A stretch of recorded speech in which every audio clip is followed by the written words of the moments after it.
I felt the chill before I saw him. Dr. Rafael Torres, our trusted family counselor for 3 years, sitting across from me with a cold, calculated stare that I'd never seen before. "Your excessive religiosity, Cecilia, is the root of your family's problems," he declared, tapping his notepad. "These misfortunes aren't coincidental. Your constant prayers, Bible readings, and church activities are creating an unhealthy environment. Your family is suffering because of your fanaticism." My throat tightened as the accusation cut through me like a blade. For months, mysterious ailments had plagued my children, my husband's business was failing, and unexplained tensions were tearing at our once peaceful home. Now this respected professional was blaming my faith? Something in his eyes flickered something dark and pleased when he saw my pain. In that moment, the Holy Spirit whispered a warning to my heart. This wasn't mere professional concern. Something malevolent was operating through someone I had trusted with my family's vulnerabilities. Despite the trembling in my hands, I straightened my back. God hadn't brought me through 65 years of life to abandon me now. My days begin before the house breathes. The kitchen light is a thin ribbon over the sink. The kettle hisses like a lonely voice. I fold my hands long before the sun reaches the roses, and I speak names into the quiet. Prayer is not a habit, it is the rhythm of my chest. I trace scripture on my lips as if mapping the route home. I bless the ones asleep and the ones leaving. I press palms to the wooden table and feel the grain remember past prayers. The morning air in the garden smells of wet earth and rosemary. My fingers find the soil like they find the lines of a familiar face. I grew into this life in small, steady increments. Children on my knees. Hymns hummed between chores. A husband who learned to love my silence as much as my talk. Houses filled with meals and explanation and the kind of laughter that heals a day. Friends who came because the teapot was always warm and because someone always had space to listen. Our living room became a sanctuary for strangers and family alike. People left lighter than they arrived. I learned discernment the slow way. Not as a trophy, but as an ache. A noticing that came from long hours with God, from being present on bedsides and beside broken hearts. I learned to feel the tilt in a room the way a shadow seemed to lean toward a name. My Bible wore the creases of midnight petitions. My prayer journal kept the small answers so I would not forget the bigger ones. Lately the small things slid into a pattern I could not ignore. The family Bible, closed and heavy, was found face down on the floor like a book suddenly ashamed. A crucifix hanging above the hallway leaned as if listening to a different wind. Pages I had read every year had been torn gone like footsteps in the night. I could name each page's absence by heart, it was a cruel familiarity. Nightmares came, like a low tide pulling strange things against the sand. I would wake with my nightgown drenched, my heart like a trapped bird.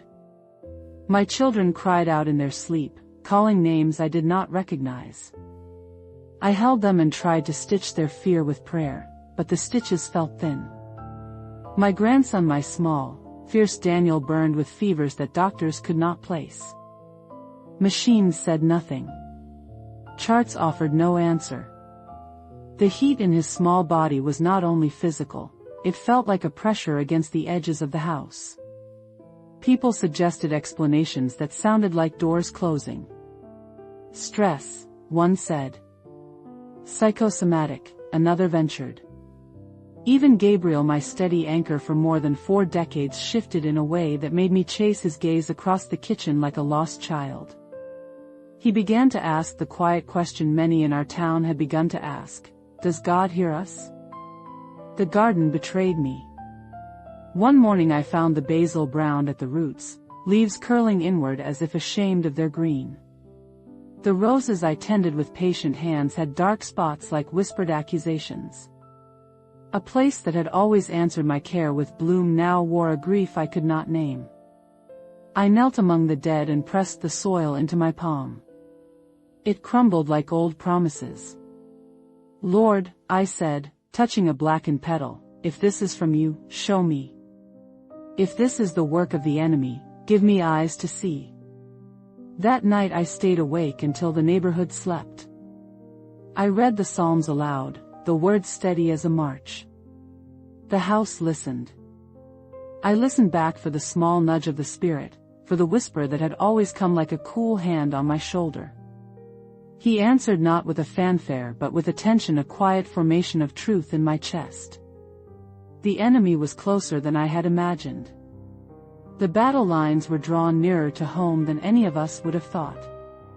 We had been a public family in a private way. People leaned on our door because faith had anchored us. My grandchildren ran like little messengers across the street, leaving breadcrumbs of laughter. I had been known as a woman whose prayers had shifted seasons for others. I had been known, foolishly perhaps, as the one who could carry a small miracle in her pocket. I remember the moment before the whisper hardened into direction. It was late, and the house smelled of baking and the lemon-scented dish soap I liked. The lamp on the stair cast a soft circle. I held the prayer journal that had weathered my tears for years. I opened to entries from decades back, names, dates, small victories, and I began to read them as if coaching myself. Memory steadied me. God's reply came as a picture rather than words. I saw a door I had opened in trust and a shadow that stepped through wearing a professional face. The vision was brief and fierce. It was enough. If a threat had come through etiquette and prescription and a clipboard, I would meet it on the other side armed with the ordnance of prayer and the stubbornness of a life spent waiting on God. I will not pretend I was naive. I had cautions wrapped tight like old bandages. But the world has a way of softening us with 1,000 good intentions. When Victoria suggested that we seek help, he's helped others, she said, her voice close to breaking. I thought of the many times counsel had done what counsel does: restore, hold, guide. Dr. Torres had been recommended by neighbors we trusted. He came with references and a manner that was polite and efficient. He wore compassion like a coat. The first sessions were civil and ordinary. We talked of stress, of work, of thin sleep. We cried as families do. We walked a little closer to each other. There were charts and gentle homework and the kind of phrases people say when they are trying to be less broken. I felt relief in the beginning, as one does when a wound is finally seen. But discernment is patient.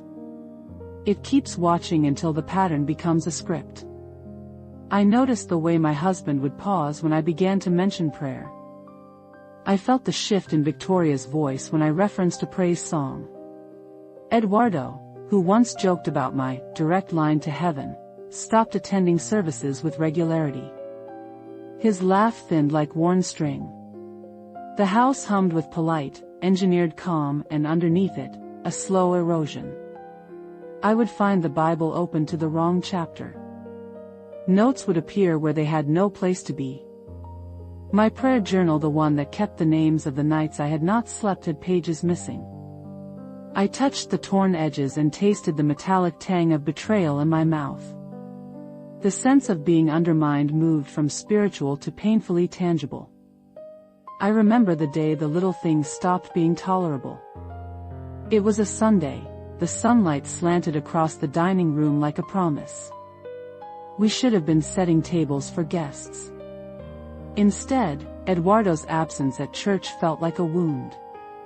I watched his empty chair the way a mother watches a migrating bird. I felt a cold, small and precise, beginning at my spine. At the market, a new face came into the circle of people who nodded as if on cue. A woman came with a list of families to refer.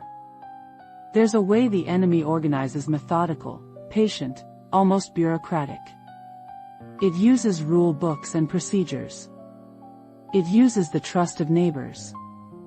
It uses good-sounding words while it tightens a knot. In all of this, my prayer was simple and stubborn: Lord, Give me I. I breathed in, blessed my family, and prepared for what I had been shown, a shadow that had learned the language of invitation. I could feel the peace of years slipping like a shawl from my shoulders. It was a gentle theft, practiced and efficient. I tightened my grip on what mattered and awaited the first inevitable knock. Dinner that night was ordinary at first. The table held the usual plates: rice, stewed meat, a salad I had sliced with my own hands. The light above the table hummed in a way I had learned to ignore. My hands moved on the dishcloth out of habit. My voice said the blessing because that is what we always did. Daniel laughed at a small joke from Eduardo. The room breathed. I felt the ordinary warmth of family and the small pride of a grandmother who has kept her brood fed and loved through many winters. The youngest children chased one another with the kind of reckless joy that erases other worries for 90 seconds. Then, without warning, Daniel froze. The fork slipped from his small fingers with a soft clatter. His eyes rolled upward the way a curtain might flip in a storm. His body sagged like cloth. For a heartbeat, a sound like a held breath filled the kitchen. When he came back, he pointed, his voice not his own. She brings the curse with her prayers. Silence pressed us like a lid. I watched Eduardo's face fold into a map of confusion. Victoria's hand flew to Daniel's head as if to press the fever away. Gabriel's fork hovered in midair. No one knew what to do with the words except to look at me, at the one who named God in the room. Daniel later had no memory of what he had said. He talked as if waking from a fog. But the seed had dislodged. The seed was now small and persistent as a splinter. The weak bent toward strangeness like a reed in wind. Gabriel found dead birds 3 mornings in a row placed on the doormat. Their feathers were unruffled, as if they had been laid down with a care that made the simple act more terrifying. Victoria's hands broke into red rashes that burned when she touched the Bible. Camila, Eduardo's wife, woke suddenly with hands around her throat in a dream, clutching at thin air and gasping as if something invisible had been there. The house recalibrated itself around a new axis: suspicion. Conversations paused when I entered. Laughter came in clipped bursts. People lied as if the lie were a bandage meant to prevent a larger wound. I started hearing half-sentences about obsessions and fixations. I heard the phrase, religious mania, in quiet corners like a foreign language. One afternoon, while Victoria and her family visited, I went into her room with the casual intimacy women have when they fold laundry together. The mattress smelled faintly of the perfumes granddaughters prefer. And there, slipped between the mattress and the frame like a betrayal, I found a small notebook. My fingers moved as if guided by a reluctant hand. The pages were neat and clinical notes like a surgeon's before an operation. Symptoms listed. Timelines. Observations. Underlined phrases. Mother's religious delusions creating family psychosis. There were recommendations with a chilling clarity. Treatment requires isolating the source of infection, CS. Gradual separation recommended. Weaning process from matriarch's influence. My pulse hummed in my ears. My hands shook enough to crease the paper. These were not Victoria's words. She is warm with feeling, messy with love. These were professional scalpel marks. Someone had drafted a plan to remove me from the center of my family, not with law, but with suggestion and small, practiced pressure. That night I watched Victoria talking on the phone in the garden. Her silhouette was small and private against the hedge. When she spoke I could not hear every word, but my ears caught fragments: agitated, spiritual attacks, medication. The line tightened around my throat like the slow drawing of a cord. I pretended to sip my tea and poured it, as if by habit, into the pot for the ficus under the window. It felt childish and cunning at once. Later I watched Gabriel take a small vial from Victoria and, with a motion that had become automatic, add a drop to his cup. His eyes were distant, as if someone had placed another screen between himself and the room. I confronted Victoria the next morning, deliberate calm, the way a woman speaks when she must not betray the depth of her fear. She paled, then closed her mouth like a hinge. "He's helping us," she said. "He's helping us make sense of this. He says your religious mania is poisoning the family." Her words fell like stones. They did not ring true to the daughter I had raised. But then, under the cold professional language, there were tremors of the woman I knew. Her hand fumbled with the hem of her sleeve. She looked away as if she could not bear her own reflection. That same afternoon, something else surfaced. I found a small cloth bag beneath Daniel's mattress. Inside were things one does not expect in a home like ours: hair cuttings, dried herbs, a bit of cloth stained with something dark. The object felt like a key to a lock I did not want opened. My grandson's health had worsened since Dr. Torres began meeting with him alone in specialized sessions. Secrets had been wrapped in the language of care. I realized the pattern with a quiet, terrible clarity. This was not mere opposition. This was not only spiritual attack. Someone had entered our house with intent. Someone had learned our rhythms, our vulnerabilities. Someone had started to rewire the family from the inside, using trust like a lever. The human shifts were the cruelest. Eduardo's face moved like he was carrying a map of misplaced loyalties. He began to keep his phone in the pocket of his jacket, to step outside for calls that left him distant for minutes that stretched. Gabriel's hands trembled more often, which is to say our house trembled more often. Victoria's laughter came late and brittle. Micro-tensions practiced themselves into the fabric of daily life. Small scenes of rivalry and impatience became yardsticks of something larger. Eduardo snapped at his wife over dishes. Camila withheld a smile in family photos. Gabriel asked, in the kind of voice men use when they want a decision without facing the consequence, if I would try to be less intense for a while. These were human wounds, and they mirrored the spiritual strangling that I felt in the bones of our home. It is always the person you love who becomes the axis of the attack. The devil uses affection as a scaffold. One evening, I overheard Eduardo in the hallway, speaking to Gabriel in low, urgent tones. "It's about Mom," he said. "Dr. Torres thinks she's projecting. He thinks if we cut off the source, things will calm." My chest narrowed. I moved like a shadow into the doorway without a sound. They did not notice me. The man they trusted had a way of making distance look like care. At dinner, a glass slipped from my hand and broke. It sounded like a small explosion. Everyone flinched as if that was the moment they had been waiting for. Even the smallest crack seems to make decisions for us. The room, so used to the warmth of family, cooled in the space of a single breath. A neighbor, Mrs. Alvarez, who has known me since my children were small, came by with a loaf of bread. She lingered, and with her usual blunt tenderness she said, "Cecilia, you have always been the heart of that house. I don't know what has come over folks, but keep praying. Keep your voice." I felt nearly naked with gratitude. Her simple blessing was a balm. I filed it away as proof that not everyone could be persuaded into the fold of doubt. The first axis of suspicion had been established, the human one.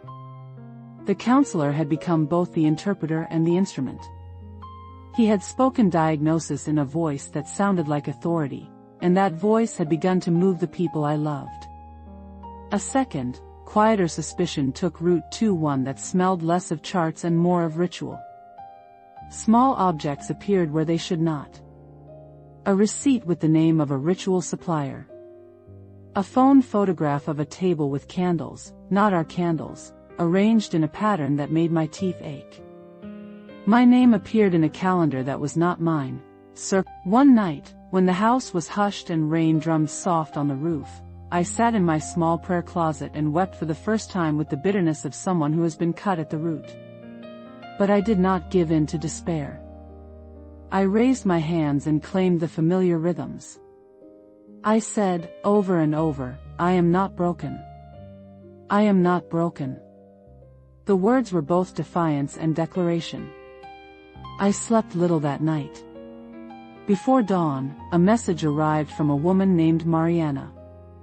I did not know her name, but I knew the tremor in her words.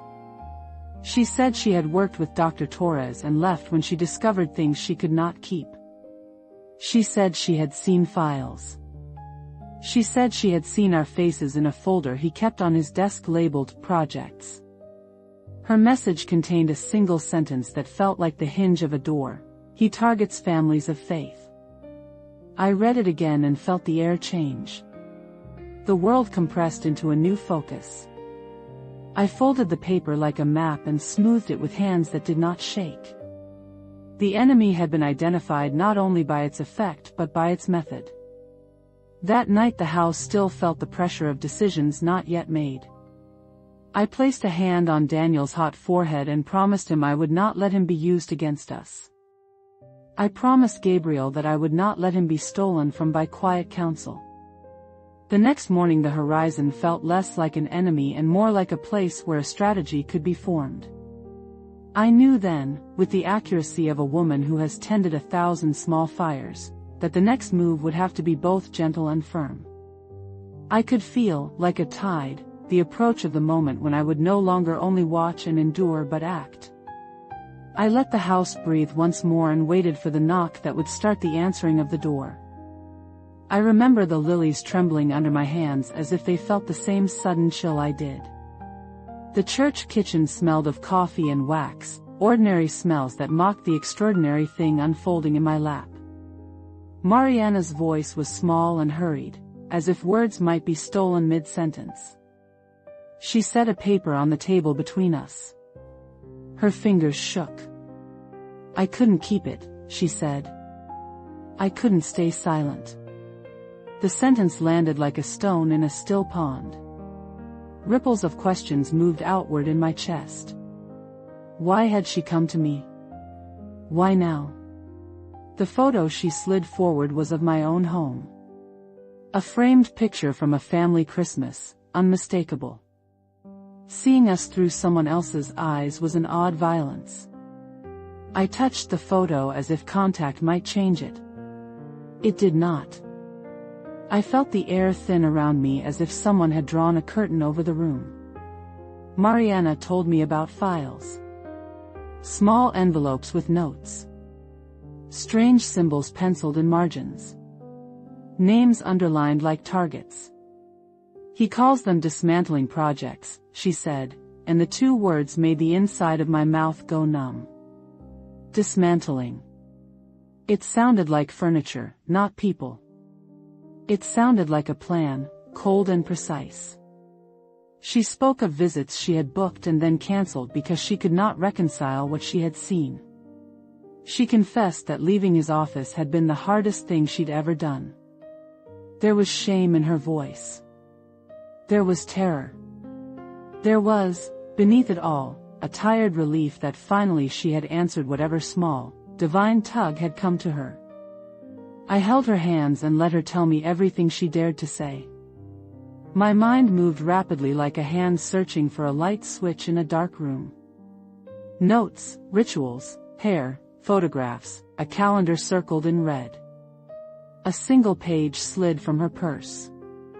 The circle on Tuesday read in a cramped, clinical hand, breaking C.S. In the margins were symbols I had seen only once, in an old book left at our church library, symbols that had always made the hair on my arms stand up. Heat rose in my face. Anger, sharp and honest, cut through the fog of shock. How had someone turned the trust of my family into a map for harm? How had a man with a clipboard and a voice like a radio host learned to walk through our doors with keys we had given him ourselves? I tasted betrayal like iron. Outside, Laughter from children playing on the church steps drifted in light, ordinary, devastating in its normality. I wanted that laughter to become armor. I wanted to pull the world back into the safe orbit it had been. But knowledge has weight. When you place a stone on your chest, you cannot pretend the air is the same. Why me? I asked aloud, and the question was not rhetorical. It needed an answer that made sense to aching bones and long years of prayer. Mariana's eyes filled. Because you prayed. Because your home was a meeting place. Because your family was a beacon. Her voice was a brittle thing. He studies what radiates light. The thought made my hands curl into fists. The enemy does not attack at random. He is strategic. He picks a lamp and tries to blow it out from the inside. The image lodged like a splinter. I thanked Mariana with little ceremony, though my gratitude was enormous. She left, and the church felt empty and somehow suddenly more intimate. I walked the long aisle alone, fingers trailing over the backs of the chairs, and thought of every prayer said there, of every secret named aloud. The sanctuary felt like a ledger that recorded not just voices but intentions. I breathed in psalm lines by memory and felt them steady the rhythm of my heart. Back at home that afternoon the house seemed to hold its breath. The light in the living room was thinner than usual, as if a dusk had settled early. Objects kept their ordinariness: cups, books, a pair of glasses left on a bedside table, but each ordinary thing now had the possibility of harboring meaning. The thought that someone might have kept strands of my hair made me walk slower, with the exaggerated care of someone who knows the value of small things. I gathered the things Mariana had shown me and arranged them on the dining table with a clerical care that felt like ritual. Photographs. The calendar page. A small drawing with the same looping symbol I'd seen in the margins. Each piece accused and yet remained mute. The table, usually a place of meals and laughter, had become an altar of evidence. When my family returned that evening, the air shifted. Eduardo's footsteps were cautious. Victoria's face was paper-thin with worry. Gabriel's shoulders held a tension I recognized from many small battles against storms life had thrown at us. I met their eyes and saw the question forming there before any words were spoken. What will you do? I did not speak the accusations then. Accusation without evidence can sound like madness. I chose instead a quiet that was not silence but preparedness. I walked through the rooms, touching doorframes, placing my palm where a lighter hand might rest. My touch was a blessing. My touch was a claim. I muttered a line from the Psalms under my breath and felt my mouth shape the words the way a smith shapes metal. That night I sat with Gabriel in the kitchen. The radio hummed a late-night program about weather and some human interest story that might have been about anyone. His hand found mine across the table. It trembled. I wanted to tell him everything at once and shelter him from even the shadow of it. But I also knew the mind's slow processes. Truth has to be given time to root.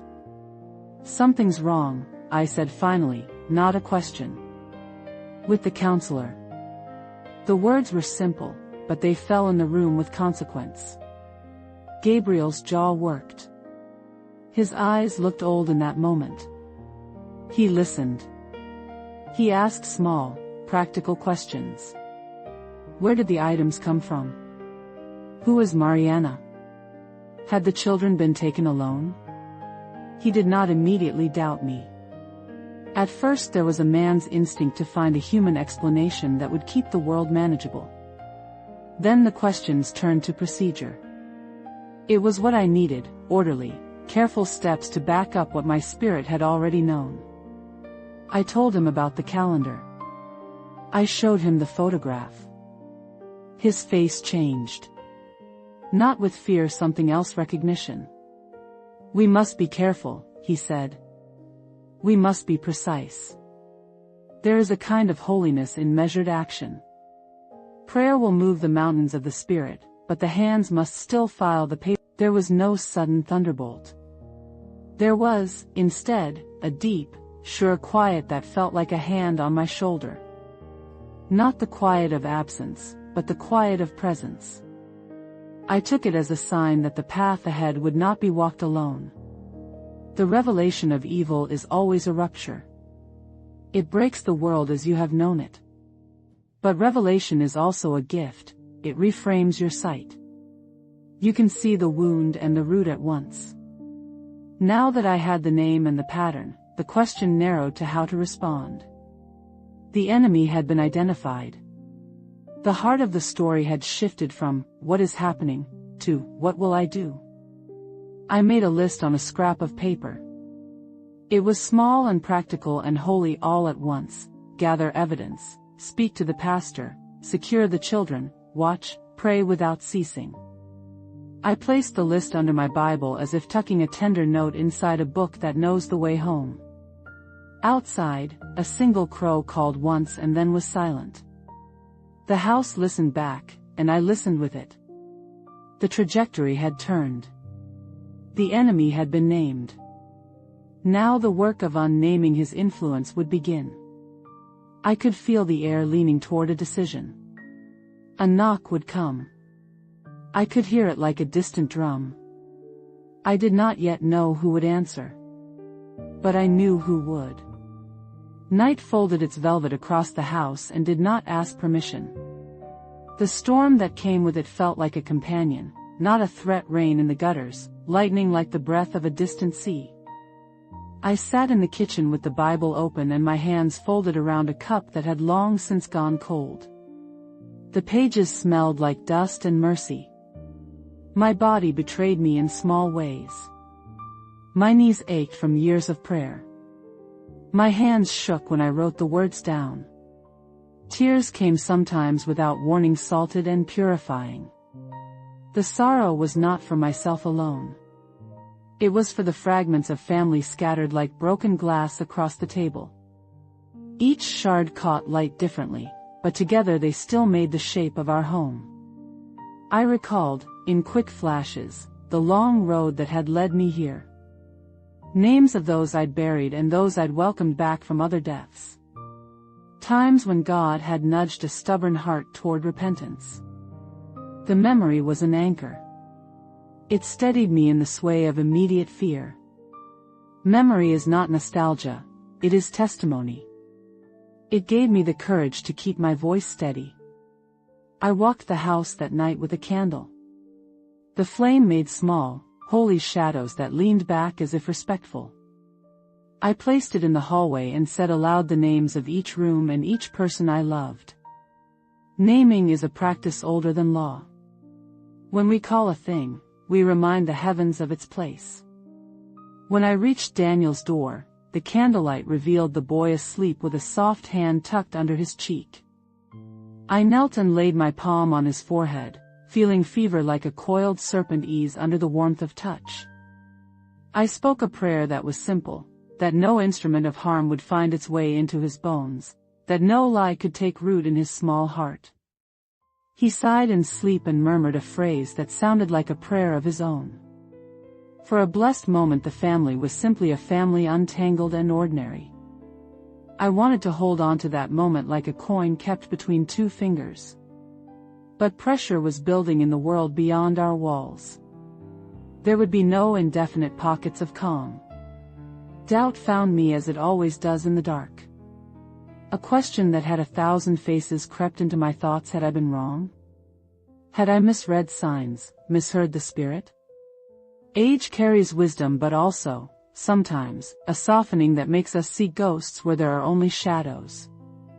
The question was honest. It needed honest reply. "Lord, if I am mistaken, show me now," I whispered.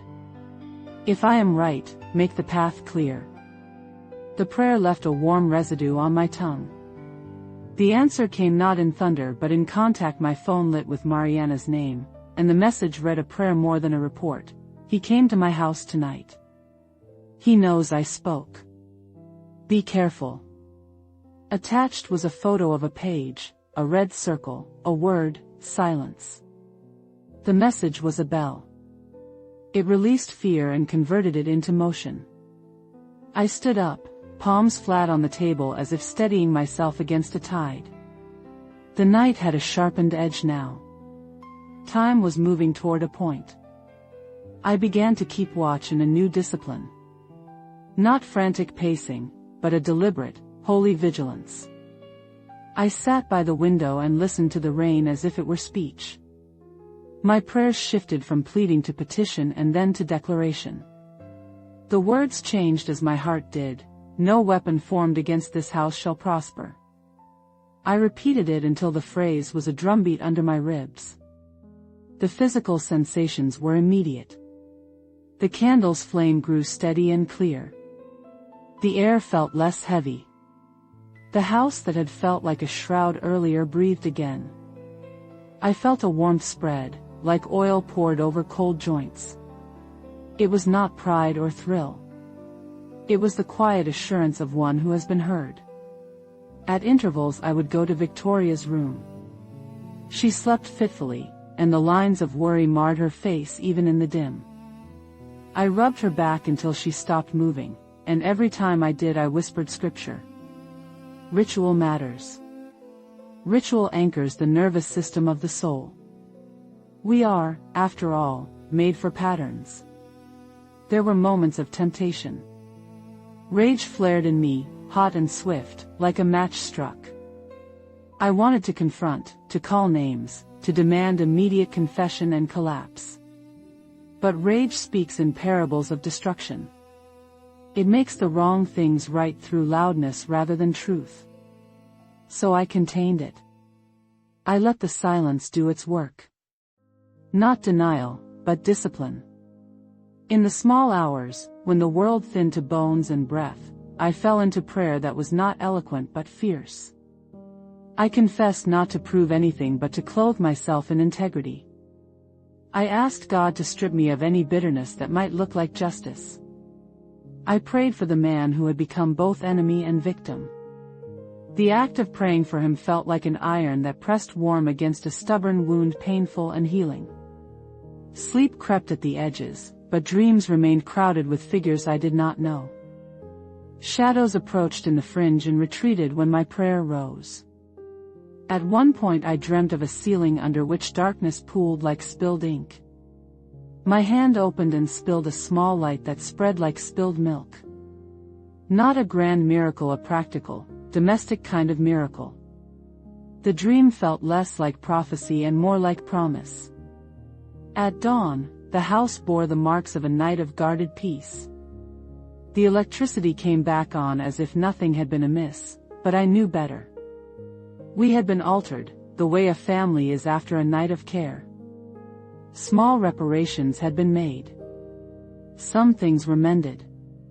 Gabriel found me slumped by the broom closet where I'd fallen asleep at some point. His hand on my shoulder was a geography of trust. "How long?" he asked, voice rough as gravel. "Long enough," I answered. My words were soft but sovereign. There was a message on my phone from an unknown number. It was brief and trembled with urgency. "I used to work for him. He targets families like yours. Please be careful." No signature, just the kind of anonymity that bears the weight of fear and truth. Notes like that are small miracles in an age of screens. In the morning light I took stock. The child who had been a conduit of accusation last week, Daniel, slept visibly lighter. The rash on Victoria's arms had faded to pink.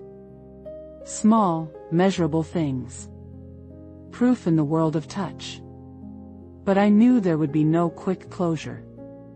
The sickness of soul that had come through a man in a suit could not be banished by one night of prayer. We stood on the lip of a battle that required both time and careful steps. Rest was a resource. I kept some of it for what would come. I spent the day alternating labor and preparation. I washed the curtains. I replaced the Bibles we keep at hand. I counted medications, tucked away what seemed out of place, labeled things with a care that felt like sanctifying. My hands moved in rhythm with my prayers. There would be consequences. But I held a sureness that the God who had walked me through other impossible things would not leave his hand now. The next step would come in daylight, with witnesses, and with a plan. The house would meet the dawn not as a battlefield but as a place of reckoning. I arranged my Bible on the table and placed my hands upon it. The words that rose in my mouth were not loud. They did not have to be. We do not fight for victory alone. We fight because He is for us. The sentence was a small hymn. The house listened and, in a sense that was both physical and spiritual, agreed. The plan would be precise. The move would be holy. The confrontation was imminent. Morning came with the smell of coffee and wet earth. The light was clean, the kind that reveals fingerprints on glass and the real color of things. Clarity is a blessing. It carves out who we are from who we have been made to appear to be. I drove to the church and found Pastor Miguel in his study, sleeves rolled, a pile of hymnals at his elbow. He listened without interruption as I laid out the evidence: the calendar, the photograph, Mariana's testimony, the small bag from Daniel's mattress. Each item had a weight that was heavy and simple. He handled them like a man handling fragile instruments. "We will not play at justice," he said. "We will process it. We will bear witness." His voice was both practical and pastoral. It settled my edges. I felt the strategic part of me breathe out. A plan needs forms and names and a way through the law and the heart. We researched together. Paperwork is a good defense when one faces cunning. We found the same pattern: office closures, unexplained relocations, testimonials buried in small forums. A family in a different town had, decades before, accused a similar practitioner of inappropriate ritual. Their complaint had dissolved into whispers. Pattern is a rope. Follow it and you find the knot. Pastor Miguel offered to accompany me. He would not be a grandstander. He would be a steady presence. His offering felt like the steadiness I knew I needed. There are moments when spiritual warfare requires more than prayer. It requires the structures God has given us: accountability, legal steps, the presence of witnesses. Back home, I began the practical consecration of our space. I anointed doorframes with oil and read Psalm 91 aloud. The oil smelled of citrus and lavender from the small bottle I kept in prayer. Scent is memory, it held me to the moment. I tucked small slips of scripture under pillowcases and in Bible pages where hands would find them in the night. I laid out bread and juice on the table, not as a show but as an offering, as an act of reclaiming the ordinary sacraments of our home. I fasted for a day, drinking only water, and let hunger sharpen my prayer. Fasting aligns the body to the spirit. It is a clarifying discipline that makes the voice of God easier to distinguish from the noise of fear. In the hours when my stomach ached, my mind felt clearer. Visions and memories fell into place with a precision that felt almost surgical. A phrase came to me simple, like a hand on a wound: bring him into the light. It was not a vengeful instruction. It was a strategic one. Darkness prospers in secrecy. Exposure both humbles the proud and frees the oppressed. If the man who had harmed us was to be confronted, it must be done where truth could be spoken and witnesses could hold it. The light is not a weapon but a remedy. I called Victoria and asked her to arrange a family session at our home. The request sounded simple. She hesitated. "He rarely takes house calls," she said. Her voice had that brittle quality of someone perched on the edge of belief and fear. I asked her simply to tell him I had episodes, a phrase that would catch his professional ear. It was a deception of sorts, but it was a procedural move in a larger aim of truth. When she called him, the hesitation in her voice broke into a hope that surprised her.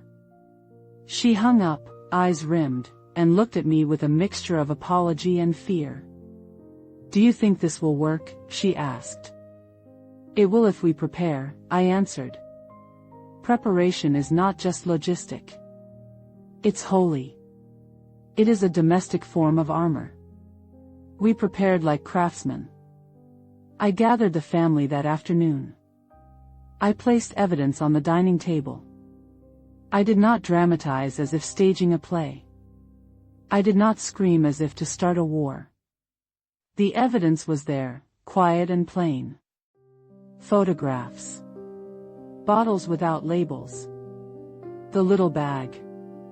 The calendar page with its red circle. I watched their faces as if reading a book in a language I had loved teaching to them as children. Eduardo's skepticism came first, a flicker like a shadow crossing glass. He read the items as things that could be manufactured. He said the word paranoid with the thin, respectful quality people use when they wish to avoid a fight. But their eyes betrayed them curiosity was stronger than dismissal. Evidence, when placed before family, has the strange effect of making even skeptics still theists of facts. I asked simple questions. When did the problems begin? Who was alone with the grandchildren? Why were medications left in a drawer unmarked? Each question was a mirror held up to the life they had been living. As they looked, the mirror did not flatter. It reflected a house where trust had been taken for granted. Pastor Miguel arrived and stood in the corner like a quiet sentinel. He did not preach. He did not scold. He watched, and when he spoke it was to invite testimony, to ask that we name what we had noticed in full honesty. Naming breaks the power of half-truths. When the doorbell rang at 7 p.m., the family exhaled as if a bell had tolled somewhere inside us. The hour felt like an appointed time. I opened the door with deliberate courtesy. Dr. Torres stood there with his bag in hand. He smiled a professional smile that did not reach his eyes. The room smelled faintly of his aftershave, an ordinary scent that suddenly seemed obscene. "Good evening," he said. "Comfortable here, Mrs. Silva?" The words were casual, a clinical study in charm. He entered as any guest would. I noticed how he looked at the photographs on the wall with the curious flick of someone who catalogs household influence. It was the same way a moth takes inventory before it lands. I invited him to sit. The table was set simply, Bibles, communion elements in the center, and our family arranged around the room. Light from the fixture overhead washed everything in an unflinching clarity that left no corner safe for a lie. Choice of light is a small pastoral tactic. Darkness hides what light reveals. I spoke first, not to accuse in fury but to state plainly what had happened. I placed Mariana's testimony before him. I displayed the unmarked bottles. I spoke of the calendar with its strange annotation. My voice was steady. I felt God's steadiness as a hum under my words. He listened. At first his face was an educated mask of concern. He listened like an actor who knows the lines of empathy. Then the mask slipped. I saw the rapid flash of something feral under his professional skin. He tried to laugh it away. "You are making serious claims," he said. "This is the very behavior I came to help with, projecting meaning where there is none. Are you denying you advised medication and private sessions?" I asked. A simple question. He blinked, and in that blink, something like a curtain swayed. This was the moment the plan demanded: clarity, witness, light. Not spectacle. Not theater. Truth with company. Pastor Miguel spoke then, with a calm that carried weight. He invited the man to account for his actions, to explain the rituals noted in the calendar, to declare whether the items found had been used as part of any suggested energy work. His voice was both pastoral and juridical. It left the man unfixed. Confrontation can be a crucible. You either find repentance or reveal a deeper hardness. I did not know which would come. The ground of my spirit did not rejoice in his shame. I felt the solemn gravity of a woman who has borne a wound and now stands near the one who caused it and sees their own brokenness reflected. Justice would need the state's hand. Mercy would need the church's. Both would need truth. I spoke, and my voice was a river of hard tenderness. You will answer for this, I said. There will be consequences. But you will not be left to your shame alone. He looked at me as if seeing me for the first time no longer as a problem to be diagnosed, but as a person wronged by his hands. The acknowledgement landed between us like a small warmth. We called the authorities to report what we had discovered. We laid out the medications and the small bag as evidence. Pastor Miguel offered to walk with the family through the process of reporting, and to provide pastoral care for the man involved if he sought help honestly. There was a careful balance between legal action and spiritual care. Both were necessary. The night ended not with a clean victory but with orders set, with legal counsel advised, with vows made to protect the children and to seek restitution. The house felt differently when we finally closed the door. It felt like a place where something had been decided. We had not only spoken truth, we had placed it in a structure that could hold and act upon it. Outside, the street was quiet. The stars were untamed and cold. I put my hand on the Bible on the table and felt the slow return of something like peace. Not the naive peace of ignorance. Not the brittle peace of avoidance. A peace stitched into place by the labor of truth and prayer. I thought of the man as he left with Pastor Miguel, shoulders small, face softened by the weight of what he had done and what lay ahead for him. There is a mercy that does not absolve and a justice that does not crush. I held both in my heart because I had learned, painfully, that they must coexist. We ate bread and juice together then, not only as ritual but as sign. Communion in that house took on a clarity I had not expected. We shared elements with hands that had trembled all week. The act itself felt like anointing, a communal sealing of what had been reclaimed. When the family gathered afterward, hugs came awkwardly at first and then more natural. Apologies flowed in the small honest way families can forgive. Gabriel's hand found mine across the table, and the contact said what words could not. Eduardo and Victoria stood near each other, fragile and reconciled. Daniel slept that night as if someone had finally closed the door on an open wound. The man who had been the instrument of our trial would face justice. He would also, I hoped, face the kind of medicine that binds the mind to truth. Redemption is work. It is not a one-night event. It requires system and therapy and confession and, at times, incarceration. None of it precludes mercy, but none of it replaces accountability. By dawn the house was lighter. The roses lifted. The radio played a hymn that made my throat tighten. I looked at my family and felt a gratitude so large it was almost painful. We had lost something: time, trust, ease, and gained something else, a clearer sense of one another and of the boundaries that protect love. I have always believed that God does not waste what is given to him. The enemy thought he had cut us down. God used the very intent of darkness to expose the need for healing, for justice, for restored order. The lesson remained: discernment is not suspicion, it is preservation. Faith is not the cause of harm, it is the lighthouse that drew the storm. We had been targeted for what made us bright.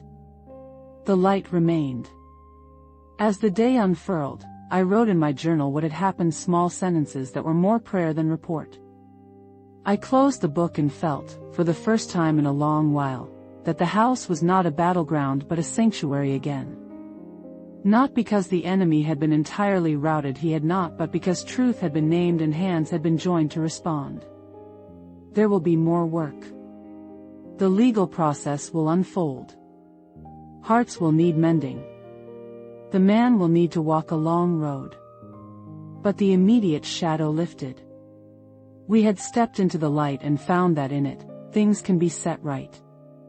The sun warmed the window panes. I poured coffee and said a short, steady prayer of thanks. The light is not a weapon.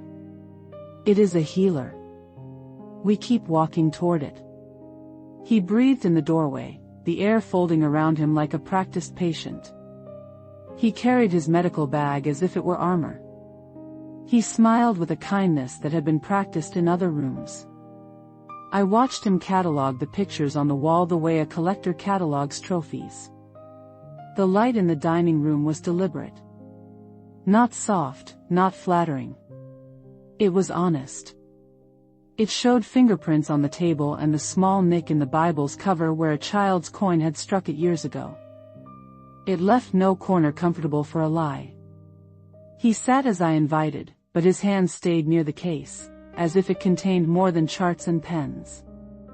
Pastor Miguel stood quiet in the corner, an old presence that carried weight without noise. My family formed a ring around the table, Bibles open like shields. The communion cup trembled slightly in my hand, more from reverence than fear. "Good evening, Doctor," I said. My voice was steady by design. We gathered as a family to speak about what has been happening. He nodded, smiling the way a professional smiles when they are about to diagnose. "I'm here to help. Your daughter called. She thought you were having episodes." I set the photograph on the table the way one sets a legal document before a bench. I laid out the bottles with their blank labels, the small cloth bag from Daniel's mattress, Mariana's recording pressed like a blade between 2 pages of the hymn book. Each item had its own quiet accusation. He watched me arrange them. For a moment he showed surprise, an actor catching his cue, but it dissolved into measured concern. "These are serious allegations, Cecilia," he said softly. "Accusing a professional, not an accusation," I interrupted. "A calling of truth." I named facts. I spoke slowly, as if drawing a line in the air that everyone could see. "You advised separation. You suggested medications added privately. You encouraged secrecy, then made private appointments with the children. You collected pieces of my life and made them into instruments." He inhaled like a man collecting his arguments. "You mistake intent for harm. I work with families. You worked on beds where children slept," I said. "You asked for hair, for fragments of pages from my journal, for objects that belonged to me. You called them assessments. You circled my name on a calendar with a word that meant to silence me. That is not therapy. That is strategy." A laugh, too light, escaped him. "Cecilia, this is exactly the kind of thinking I'm concerned about. Projection. Readiness to find meaning where there is none. Or discernment," Pastor Miguel said, stepping forward with the calm of one who has watched lions pace and knows how to stand before them. "Or respect for a family. Which is it, Raphael?" For a second the professional mask slipped. A muscle moved in his mouth so quickly it could have been mistaken for motion. In that motion something ancient and small, hunger dressed as control, showed itself. "Your faith makes you stubborn," he said, then smiled as if he had made a clinical observation. "It makes you attract meaning." Daniel flinched and clutched at his glass.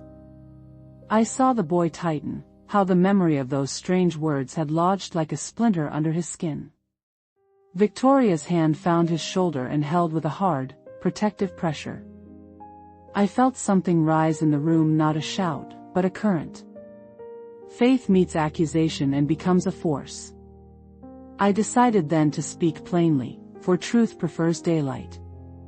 "Raphael," I said, and the name held like a rope, "I know why you do the things you do. You tell yourself you're correcting a problem. You tell yourself you are saving people from delusion. But you began to use methods that do not belong to any profession. You used the language of care to demand obedience. You asked for what belonged to me and turned it into a map of my family. He was a professional. He had learned how to measure consequences. But learning is different from healing. Why not leave? Eduardo asked, voice brittle. Why hurt the people who trusted you? He looked at Eduardo as if seeing him for the first time.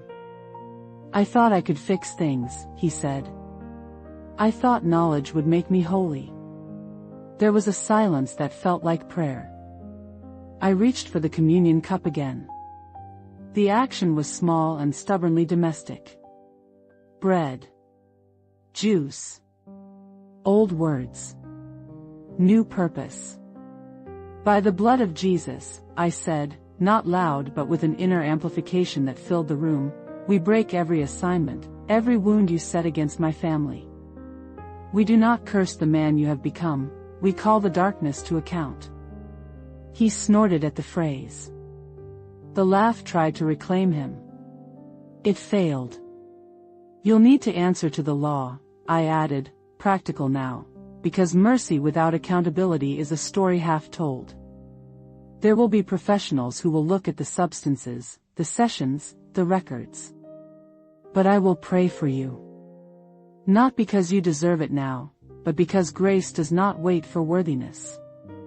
He looked smaller when I spoke that way. Not humiliated, simply seen. Mercy cuts differently than triumph.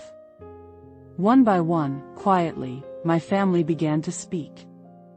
Not to condemn him, but to reclaim themselves. Gabriel read a passage that had steadied him through years of storms.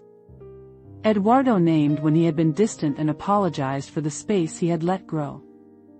Victoria, hands shaking, told of how she had been convinced she was helping by following the man's strategies. She spoke shamefully, but she spoke truthfully. The act of naming lived like a small light between us. Can you tell us why the rash on my daughter's arms burned when she held the Bible? I asked, because questions make liars uncomfortable and open hearts breathe. He looked down. It was a method. The herb mixtures. A suggestion. A ritual to create aversion. The words came from him like confession and like the last of a bad habit. Daniel's face changed as if the knot in his chest had been loosened. The thing that had used his voice found no purchase in the open air of confession. Pastor Miguel stepped forward then, not to condemn but to present a way out. Raphael, he said, you must make amends. You must submit to oversight. You must answer to those you harmed. We will help you find the path where truth and law meet grace. He bowed his head. The posture was neither theatrical nor sudden. It was a human submission that admitted error. Tears came, not the practiced kind but the raw kind. I watched him unclench. I watched his hands, which had been fists of calculation for so long, open. This was the crucible. Not a spectacle. Not a theatrical casting out. A household gathering truth, law, and mercy into a process. The question that would not vanish hung in the room: had the house been freed? The answer would come slowly, not instantly. A wound closes, but the scar remains and needs tending. We placed calls then not dramatic, but necessary. We arranged for the authorities to be informed. We catalogued what needed to be secured. We turned evidence over, slow and careful, because justice without diligence is theater. Do you understand that there will be consequences? I asked softly. He nodded, head bowed. Yes. Will you seek help? Pastor Miguel pressed. I will, he whispered. I don't know how to be anything else. The confession breathed a different air into the room. It did not erase the harm. It began the labor of repair. We prayed together, not a show but a steady invocation. We asked God to bind what had been loose and to tend what had been wounded. We asked for clarity and for the courage to follow through with both legal and pastoral steps. Light reveals, I said then, feeling the truth settle. Light renews. Light restores when we allow it. Torres left that night not as a man who had escaped, but as a man who had been seen. He left under the gaze of law and under the prayerful hands of the church. He left with Pastor Miguel beside him, not as a jailer but as a steward of the next steps. We closed the door gently. The house breathed differently. Not because everything was finished, but because the lie had been named where it had been made. Naming is the first act of rescue. There was still much to do. There would be procedures, statements, visits, counseling for those he had touched. There would be the slow work of trust being rebuilt, piece by careful piece. The light we had chosen was not a loud triumph. It was a quiet daily discipline. We ate a small meal then. Bread and juice meant more than ritual, they were acts of reclaiming the ordinary. Gabriel's hand found mine across the table and lingered. Eduardo held his son and did not look away. Victoria bowed her head and let tears come. Daniel slept without fitful dreams, and for that night the house kept a gentle watch. Outside, the street was calm and the rain had softened to a hush. Inside, the family hummed the small litany of a household deciding to be whole again. We had stepped into the light and, for the first time in a long while, we began to see the edges of things clearly. The night ended, but the work had only begun. The confrontation had been won in spirit but would be measured in days, documents, and courageous reconciliations. We had chosen mercy with teeth, mercy that demands accountability. As I closed the Bible, I felt both weariness and a quiet triumph. Not the triumph of victory over someone, but the triumph of God's tenderness in the face of cunning. The next morning would bring paperwork and witnesses and lawyers. It would also bring morning prayer and the small domestic miracles of a family learning to trust again. We had taken the first step. Light had begun to do what light does best: it reveals, and then it heals. The night moved into morning like a slow exhale. The house felt washed, as if every surface had been wiped by an unseen hand. It was a subtle shift, no dramatic trumpet, only the soft return of ordinary sounds: an old clock, a kettle humming, birds finding their place again. I moved through the rooms with the careful cadence of someone inventorying both objects and souls. The photographs on the wall were the same, but their faces felt steadier. The Bible on the table seemed to sit straighter, as if grateful for the company. Small things signaled change. The rose bush by the window had new buds. The ordinary world can be the first altar of restoration. We called the authorities. We gave statements. We held the items we had gathered as though they were fragile things charged with meaning. Paperwork is prosaic and holy in its own way. It is the shape justice can take when mercy demands accountability. Justice without healing is not mercy, Pastor Miguel said in the study, folding his hands as if to show both restraint and strength. We will press both. He arranged counsel referrals and connected us with a small group that assisted families who had faced spiritual harm. He spoke about boundaries and restitution and about the careful work of separation between person and the power that had used him. The theological distinction person versus force needed repetition. It is easy to confuse the two out of anger. Torres agreed to full cooperation. He signed forms with shaking fingers. He did not perform repentance like a showman. He walked into the process like a man at the edge of a haircut, nervous but resolved. There would be legal consequences. There would also be therapy, supervised care, and, if he desired, pastoral counseling. We insisted on both. The day that followed our confrontation had the quiet of people who had been given a new assignment: to repair. Victoria laid out the medications on the kitchen table. She did not hide them. She labeled and photographed, methodically. Eduardo sat with Daniel and played a soft hymn until the boy's small shoulders relaxed. Gabriel fixed a loose. Healing is not monolithic. It is messy and communal. The shared meals came like small balm. Pastor Miguel organized a healing circle at the church that week. It wasn't a spectacle. It was a simple gathering where victims of spiritual manipulation could name what had happened. They could say aloud that they had been misled, that their houses had borne witness to shame, that they had been frightened. Naming does not erase harm, but it disarms shame. Where there is light, the grayness turns to relief, a woman said in the circle, and the sentence felt like a psalm. We continued to check Daniel. The pediatrician reviewed his records and ordered tests. There were no lingering physical causes for his seizures. The doctor remarked on the suddenness of his improvement, and offered uncertain praise. Science and prayer met in the hallway that week like travelers exchanging maps. We accepted both. Torres entered a program recommended by Pastor Miguel, medical oversight and psychotherapeutic counseling under supervision. He agreed to a restitution plan that included public acknowledgement, financial recompense where appropriate, and supervised outreach to families he had affected, if they wished to engage. We insisted on transparency. Mysteries are the road the malignancy likes to walk. We would not let it.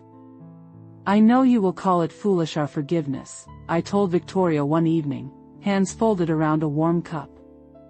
But forgiveness is not absence of consequence. It is presence of a new covenant.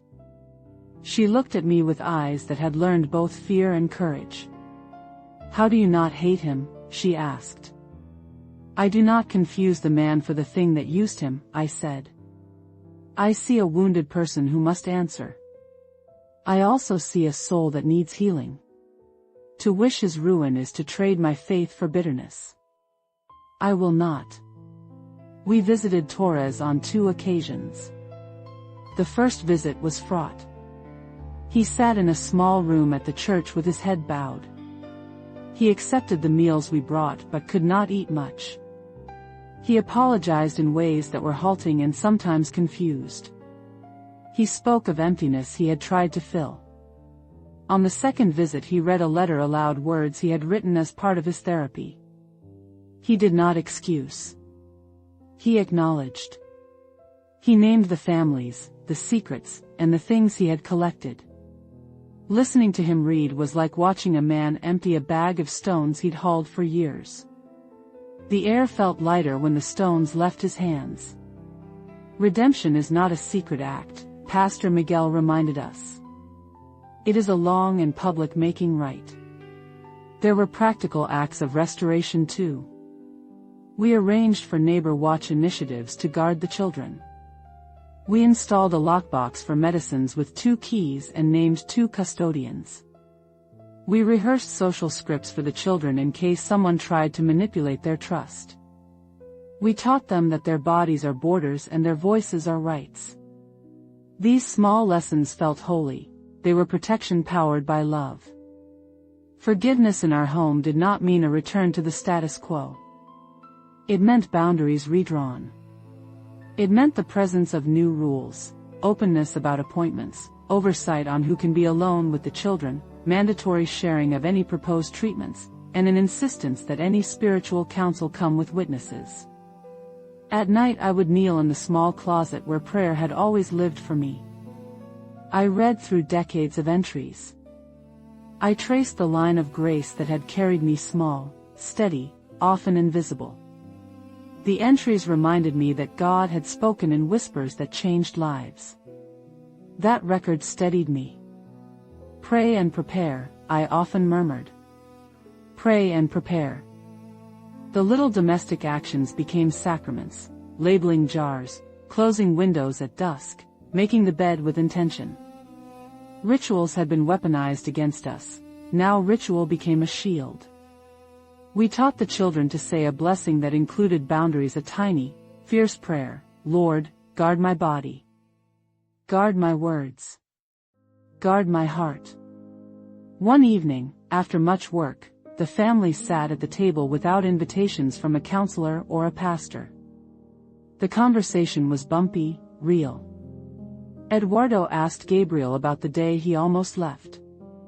Gabriel told a story of fear and pride braided together. Victoria told of the shame she had carried. Tears came. Laughter came too, like bright birds on a wire. We repaired the house and, in repairing it, repaired how we spoke to one another. We learned to ask before taking, we learned to tell before acting, we learned to trust the community's right to watch where harm had been done. The exercise was both practical and sacred.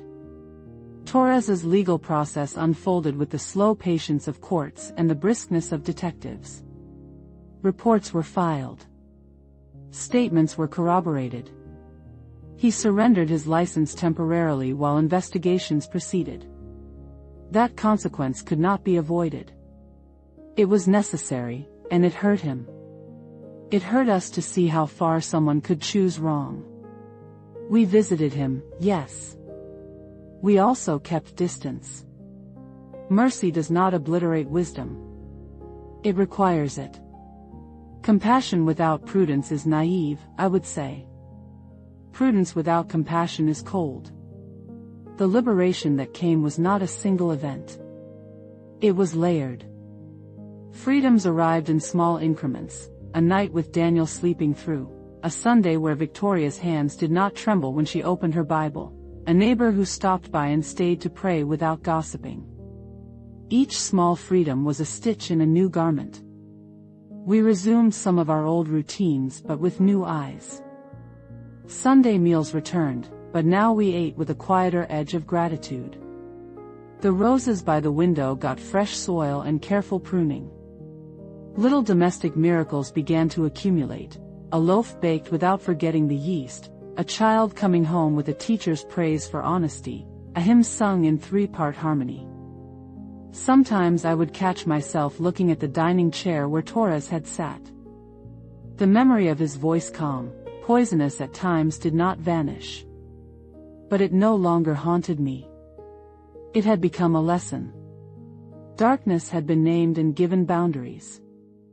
Light had taken its place, slowly but steadily. We learned that restoration is more like a vigil than a victory parade. It requires patience and the willingness to return to the small disciplines that protect what we love. It asks for accountability and mercy in strange balance. It invites a community to do the slow work of repair.